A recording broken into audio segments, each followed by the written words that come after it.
Guys, আসসালামু আলাইকুম। আজকে দেখেন সারাদিন পর এখন আমরা বের হইছি। এখন 3:30 পার হয়ে গেছে। এখন একটু বাইরে আসলাম। আর ওই যে আম্মু আর বোন যাচ্ছে। আজকের আবহাওয়াটা এত খারাপ, মানে বলার বাহিরে। একদম এখন পর্যন্ত এক ফোঁটাও রোদ ওঠে নাই।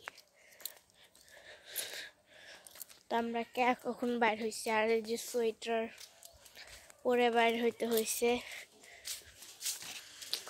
একটু হাঁটাহুটা করছি, কারণ সারাদিন ঘরে বসে থাকলে একটুও ভালো লাগে না।